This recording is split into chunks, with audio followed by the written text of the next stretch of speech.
Yo, good day, and welcome to another episode of RoadFS Detail Memoirs, where we're bringing you amazing guests to help your business. My name's Jody. And I'm Rod. So you get amazing guests and Jody and Rod. It's kind of take the bad with the good. There's always something good with the bad. So, even sitting at this table. Brown versus Charlie Swab, Brown, whatever. It's like good. Yeah. Kenny Rogers and Charlie Brown bringing you live. So besides Kenny and Charlie, today we have DJ Patterson. What's up? How are you? We're great, man. So if you guys don't know DJ Patterson, he has a little thing called a detailing business. Yep, that little thing right there. That little thing, and that phrase is stuck for me from an Instagram post that you did a couple weeks ago. It was like somebody asked you the question, so are you still doing that little thing called detailing? I think a lot of detailers can relate with that question too, especially ones that have been doing it for a long time. Yeah, it's one of those like they just put the knife in and turn it, just kind of does something to you, but. It's almost like mine's next, that little phrase you're out detailing a car, like, hey, mine's next. That's funny. Yeah. Oh yeah, exactly. But I think that's really, it's just a misconception about the legitimacy of detailing as a business. And that's right. Part of the problem. I mean, people don't realize that it is a legitimate business. People that have a shop at their home, people are like, oh, that's so cute, they're washing cars out of their garage. No, they have a detailing business. And by the way, they're writing off, 300 square feet of their home cost as a business expense, and you don't even know it. So, yeah. So let's talk about you and where you're at and all the different aspects, because you have a lot of irons in the fire. I mean, you're, ex-president of the IDA. You're obviously. Gave me the boot. I got to bring this up because I got asked this question when we first said that we were going to have you on the show. I'm not going to tell you who, but I was asked legitimately, is DJ sponsored by Nike? Is that where he always has a Nike? So of course I told them yes. No. Well, we got to find out where my money is at. Because yeah, that's good. But it's funny. I've got a picture of me as a little kid. Like I've always worn Nike. I mean, you just find a brand and you stick with it. So eventually, my goal is to be the only detailer sponsored by Nike. Let's just go. We'll put that on the air right now. So that's right. No, definitely not. That would be great, though. It'd be great. That's good, man. So let's talk about how did you get started in the business and I mean, because you've gone from a single guy, and you and I were at Mobile Tech Expo, and you've gone through quite the evolution of your business to get to where you are today. So let's talk about where you started and where you are today and that process. Yeah, it's definitely been a journey. So I'm about 12 years into the business this April. So yeah, April 10th. So I forgot my anniversary. Interesting. Anyways, it started back when I was in high school. I worked at a full service car wash and detail shop. I was like 16 to 18 years old working there. First job actually go back. I worked at a car wash when I was 14 years old. And a lot of my applications saying I was 15 when I was really 14 to work there. And I worked there for quite some time. Moved to a different location and ended up kind of becoming the general manager there for a while. So I ran the detail shop, I ran the car wash and all that good stuff there. I saw a need for mobility. Like people were asking, hey, can you come out to our house or office and detail our cars, or can you come pick them up and things like that? And the owner of the company was like, no, we can't do that, liability reasons, which I understand now. In their shoes, I'd probably say the same thing. But I was like, I wonder how I can do this now. So I ran into a product, which was a waterless car wash product. And I'm like, dude, I've got a 99 Ford Contour. I don't need a pressure washer. I don't need big equipment. All I need is this bottle of spray, these bottles of sprays, and some extension cords and a vacuum, and I can do my thing. So I actually quit my job. Now, at the time, it was stupid because it was going into the winter time. No, seriously, it's going to the winter time. And I'm making at 18, 19, about $30,000 on a salary. So if I showed up, I got paid. If I didn't show up, I got paid. And I'm super young. So that's really, really good money back then for my age. And I ended up quitting. Like, you know what? I'm out. I'm going to do my own business. And I had 5 or 6 clients on a routine maintenance schedule every 2 weeks, and they were paying like $60 a car. So you do the math. I was broke. Yeah. Yeah. I was broke as hell. Before that, I was living in a nice apartment in a nice side of town. I had my own thing. Like I was living in my means of my salary, and then when you lose that salary, you quickly realize, oh crap, I need groceries. So I'm pretty sure I defaulted on my lease at my apartment and moved back with my parents for a while to kind of get back on my feet and kind of live within my means. But I just kind of kept going and kept pushing and kept going, kept growing and pushing and pushing and pushing. And I was able to hire one person, two people, and I kind of multiplied from there. So we had 4 mobile units at our peak as far as mobile goes, with several team members per unit. And then we had a little shop kind of hole in the wall, but it was more for like to keep the people from my house, because they would come pick up a truck from my house and I've got my kids in the yard and my wife's home. It became kind of weird when you fire people because they know where you live. And so I called a friend and I'm like, hey man, I heard you had this warehouse in town. Like, can I come just set up my trucks outside and have the guys meet me there from now on? And then that moved into taking more of the space there. And we actually utilized the back wash bay, and we did some, details back there, like coatings, here and there. And we were there for quite some time, almost too long, honestly, now that we're in our current location. But we were there for quite some time. We did a little bit of shop work. We never promoted shop at all. We were strictly mobile. And if an organic detail came, we're like, hey, you can come to our shop, or if it was rainy or too cold, we'd pick cars up, bring them to the shop, but never promoted it because it was a hole in the wall. It was a dump. It didn't match our brand whatsoever. But this past April, we actually moved into a new facility, and that was April of 21. Yeah, we're in 22 now. And then January of 22, we actually canceled our mobile routes. So we do no mobile anymore for any residential or commercial, for auto detailing.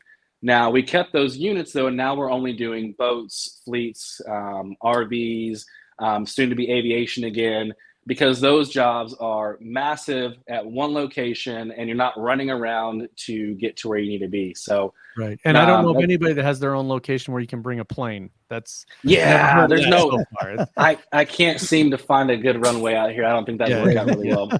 Neighbors would be pretty pissed, that's for sure.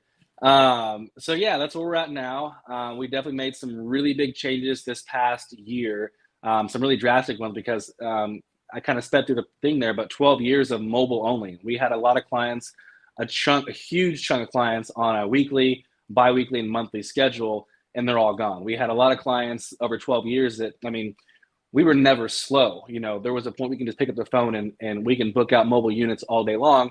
Well, you cut that off and it's like almost starting a new business again. So yeah, we're really in this whole learning phase here this past year, this new shop of like, how does shops really work? How can we do this and adapt here and use this system here?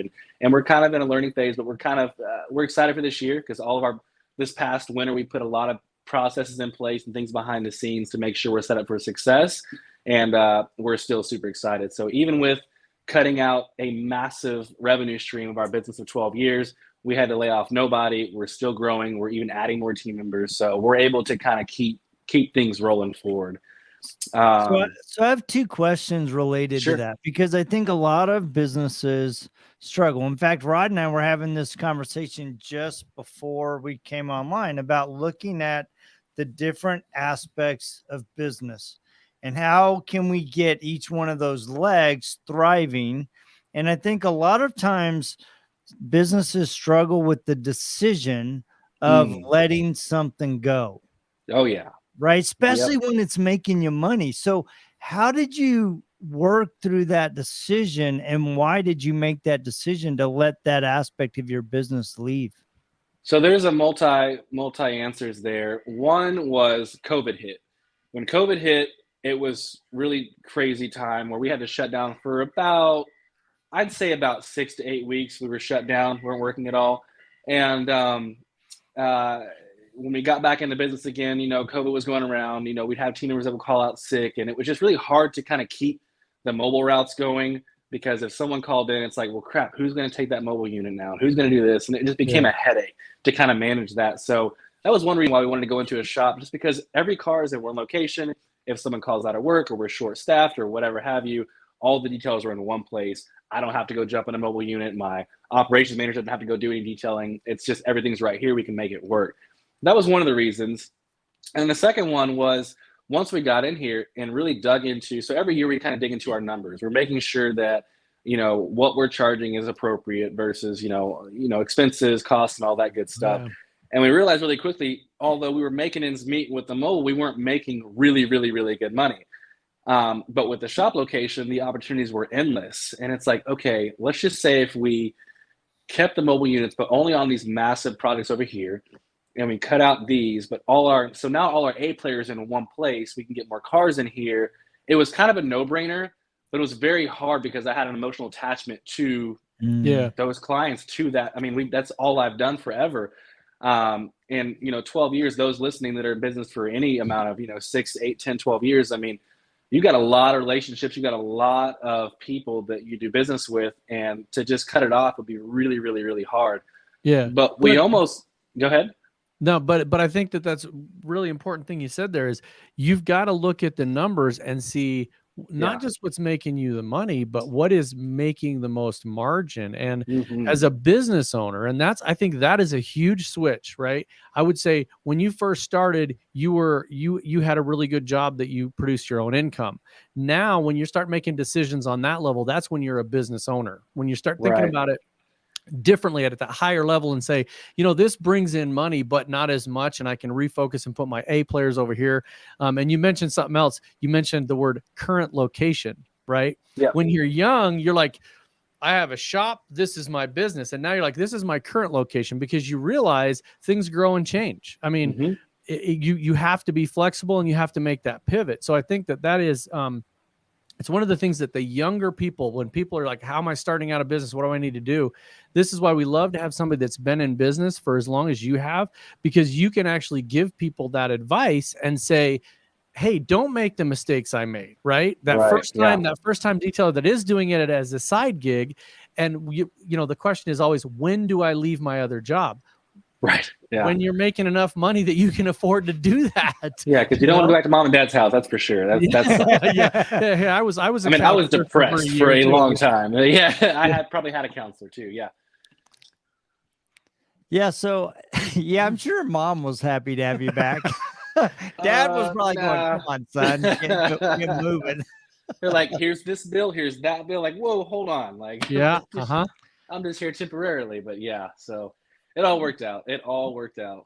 So you're doing a lot, especially on your Instagram. You're doing a lot of promotion about being a detail business owner coach. Right. Yep. So let's talk about that aspect of your business, because you are a natural leader. I mean, you did a phenomenal job as the president of the IDA. And now it's interesting because we see this natural movement especially in the detailing industry, where people have gone through the trenches, right? They've earned their stripes, their backs hurts, their shoulders are aching. And now they're going, yeah, I'm done with this. But there's an internal drive to help people be successful. So let's talk about that aspect of your business, of really trying to help people skip some of the pitfalls that maybe you and we've encountered growing our business. Yeah, and that's the goal too, is help people, because I've learned through failures. That's just how I've gotten to where I'm at, and I still fail to this day. I mean, we had some crap happen this week, and I'm like, I've never had this happen before. So, but yeah, so over the years, for a while, I've been more of a mentor. Just people would call and say, hey, I need help here, and I would willingly give out information and help people in that aspect and walk them through processes and help them with this and help them with that.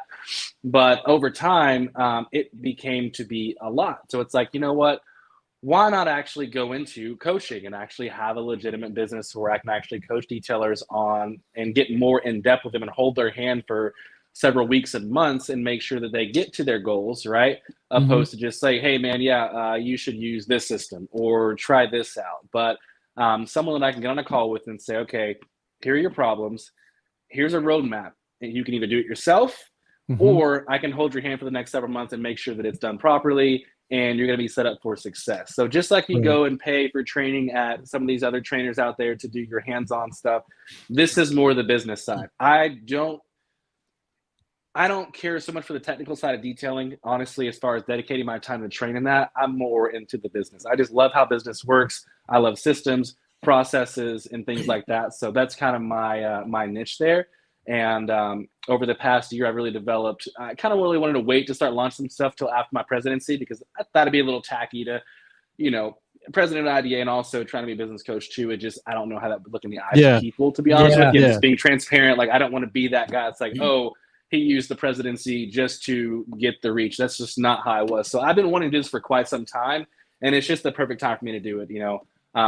The shop's running itself now. I've got the whole business where all the kinks are worked out. It's like, what am I going to do next? And it's time consuming. It's time consuming to go into people's businesses and map out what needs to happen and hold their hand through it. So of course, I want to get paid for that specific service there too. So that's kind of where I'm at.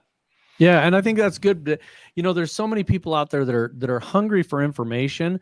Mm-hmm. And I think sometimes they don't take the opportunity to look at it in a well-rounded way, right? I mean, we may go to a post and somebody's like, hey, I'm just starting out in detailing and I ran into this problem. What should I use? And it's like, you see 3 people post about, X brand of product and where that person's going. And you're like, dude, it's not a popularity contest. I mean, it's the whole thing. It's like you could ask the question about accounting or software or products on detailing or pads or polishers, and you're going to get whoever's on Facebook that day is going to give you the most popular answer. And unfortunately, a lot of times people aren't generic enough.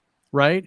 And, the right answer there is it's the pad, polish, and polisher compound that works best on that particular surface, whether it's fiberglass or aluminum or metal, clear coat, single stage. So there's so many different aspects of that somebody needs that. They need somebody that's been there and done that, can hold their hands. Because I think a lot of times they don't look at the whole picture and take the best solution. For instance, there was a guy asking about, I got this black car. I've never done a black car before. What should I do? And I'm like, wow, that's a whole can of worms. How old is the car? If this is a 2007 Chevy with black paint, if you flick it with your finger, it's going to chip because it's so brittle. If it's a new car, it could be a single stage. If it's a Toyota or different, I mean, dude, don't even look at any of the comments. Just seriously. So what is your advice? Obviously, you're a business coach and people can get a hold of you. We're throwing some stuff out there, but for brand new detailers, because there's a lot of people getting into the detailing industry, what is your advice is the best way to start out to hit the least amount of bumps to get where they need to be? My advice is always business first. You really want to do a lot to invest into the business side of it first. I feel like you can do a proper detail with the tools and knowledge. If you're going into detailing, you must like it somewhat. You must be good. You must have an eye for detail. I don't know anyone that's gone into detailing and like, I freaking hate this. I suck at it, but I'm going to make it work. Right? Like, I feel like you can make it work with Advanced Auto Parts, O'Reilly's, whatever, Walmart brand, whatever crap, just to get the details done. Now, you may not be charging premiums yet and doing services that are above your skill level, but just to get the ball rolling, washing vacs, just quick details, just to get business coming through your door. But the main focus should really be the business aspect of it, because you want to know how to be a business owner so you can make sure that over time you're making money, you're making the right decisions, and so on and so forth, because the business side is going to keep you alive. It really is. You can be the best detailer in the world, period, and not have good systems and processes and not know your numbers, and you're going to fail. It's just not going to work out that way. So whether it's podcasts, whether it's taking courses, whether it's taking this course, that, whatever it is, but just feeding yourself knowledge, information in regards to business is really going to help you long-term and make good decisions and things like that to keep, to give you success long-term. Yep. So I have a question for you as a coach, because I look at this on a personal level. There's so much free information out there, right? You can go to Mobile Tech Expo, you can go to YouTube, you can go to Southern Detailers Conference and get a wealth of knowledge. But what I found is personally is there reaches a point where you have to invest in yourself. Period. Yeah. So why do you think that is? Because I think it's, people are just going to go, I'm YouTube trained, but I constantly am telling people you need to invest in yourself. So why do you think that investment is such a different pedestal to move forward? I feel like you take it more serious. I've gone through countless trainings, earlier on, like hands-on trainings. I've gone to the different schools out there and things and gotten, certifications, stuff like that. But when you invest in yourself monetarily, you're going to take it much more serious, because who wants to throw money away? It's just, Right.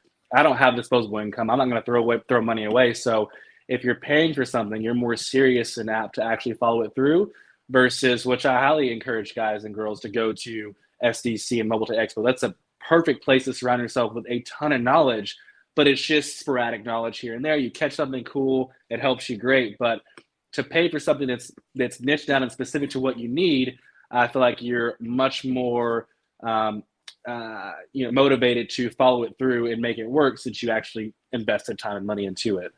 Yep. Yeah. And I think that the sad part is that so many people ask for business knowledge. Like when we go to Mobile Tech Expo, and we've been speakers there since like 2009. Right. Yeah. And it's like, what do you want to see? And they're like, we need business knowledge. But then when you offer that, that's the last thing they want to go into. They'll jump into the, learn how to do a correction for the 10th time. Yep. Which is super important, because tools always change and everything like that. And I'm not knocking that training. You absolutely need that training to stay at a level. But it's like, you won't invest in talking to somebody about, and it's super, super exciting, accounting or your books. Yeah. Right? Everybody glazes over. They're just like, that's somebody else. We'll let somebody else do that. It's like, no. You have to have your finger on that. You have to understand where the money's coming in, where it's going out, where are you spending all your time, where are you spending all your money? Does it make more sense to buy this thing versus that thing? And I think people want that, but it's that they hesitate to go get it. And you can spend time you can pay an accountant and go sit with them for 2 hours and gain a world of knowledge about where you need to go with your business. So I appreciate it, because there's so many people that want to go from detailer to train you how to be a detailer. Mm-hmm. And that's important. That's super important. We've highlighted a bunch of people this year. We're going to continue to do that, because that's important to understand. There's a place for that, for sure.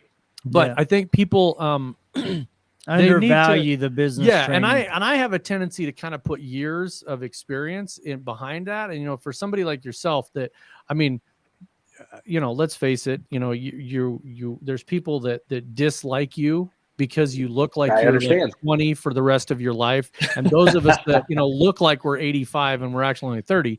No, seriously. I mean, you've had the years of experience to have that behind you. It's like him and Bob Phillips. They always look like they're ready for a photo shoot. Bob, I don't know what he's taken, but he looks incredible. But I guess what I'm saying on a serious note is, I would not hesitate to come to someone that has your years of experience as a business coach versus somebody that's like, I've been doing detailing for 1 year and 4 months.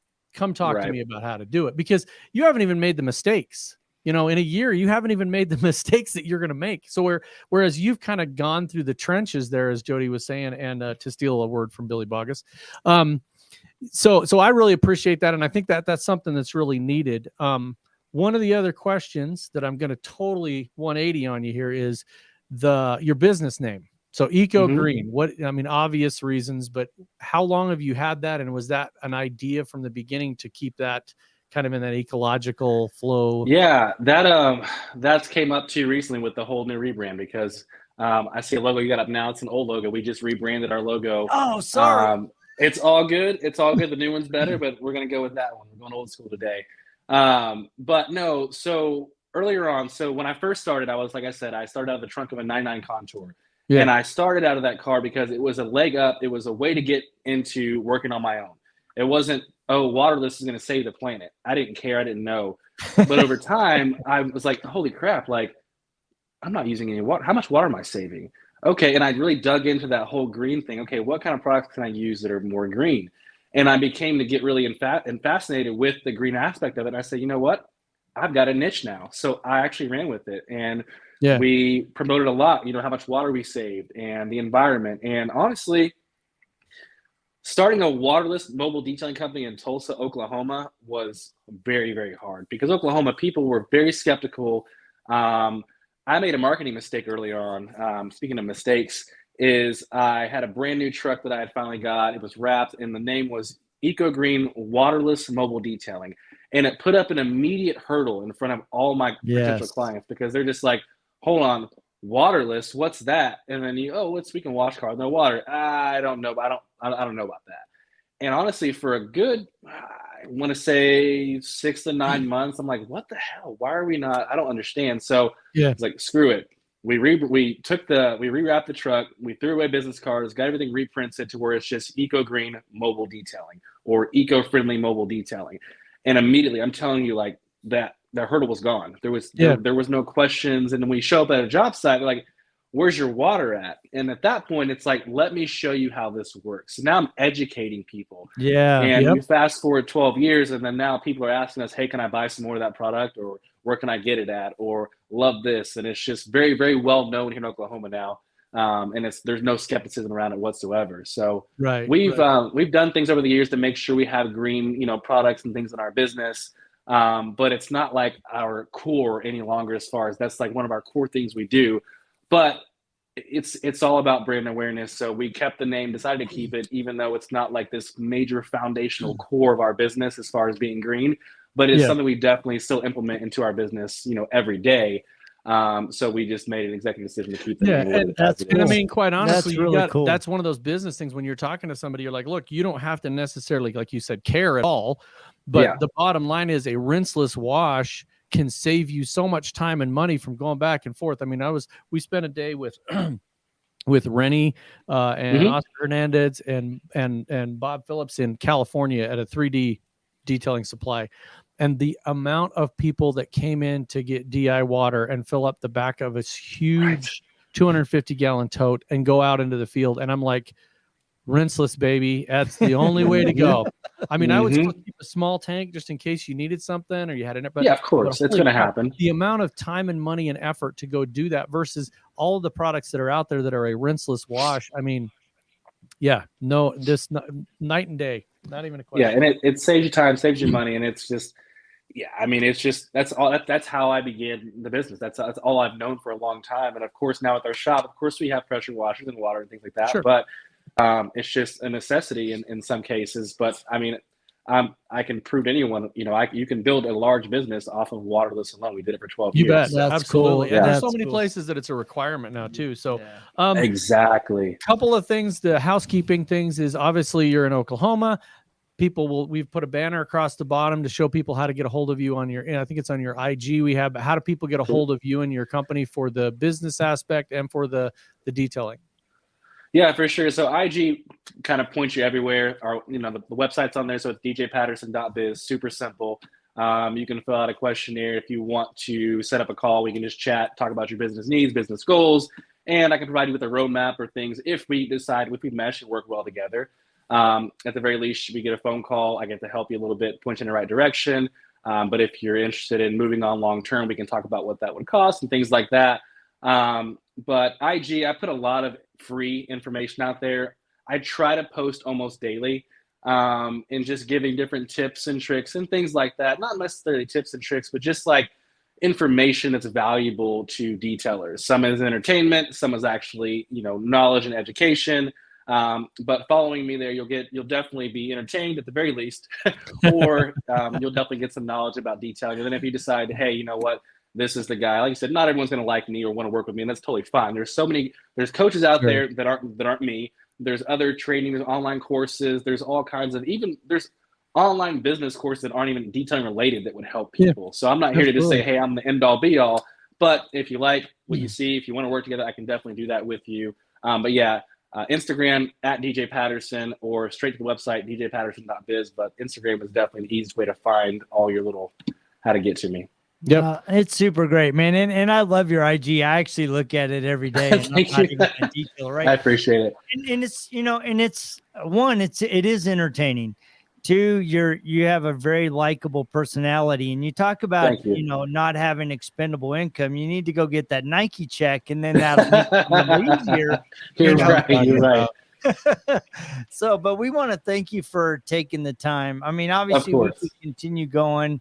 We want to thank you. I mean, you did a great job as the IDA president. So guys, thank you. If you're not connected on the IDA, please go out and connect it. Rod and I are founding club members, and we're very invested in helping you guys be successful. And that's the purpose of this podcast, is to help your business grow. And we're super excited to be at Southern Detailers Conference in June. I'll be there. And I can see a lot of synergies here, DJ, where we've got a business 101 series where I've got a few ideas that we need to have you back on the show for some of that. That's a good idea. Yeah. So everybody stay tuned. Go get your tickets for the Southern Detailers Conference. Just a quick note, the hotel rooms have already run out. They've had to get another block of rooms. There's so much interest this year. Nice. They had to open up more booth space because the booths are already taken over. So it's going to be a good show. That's exciting. Go look up DJ, check out his stuff. From what I've seen and from what I've heard from anybody, is what you see is what you get. Super approachable guy. And like I said, I definitely would be one of the people on my list to go do some business coaching just with your experience. So thank you very much. Thank you, man. I appreciate that. Thank you both for what you guys are doing for the industry. We appreciate it, man. Thanks, guys. And we will check you guys same time, same bad channel, just next week. See ya.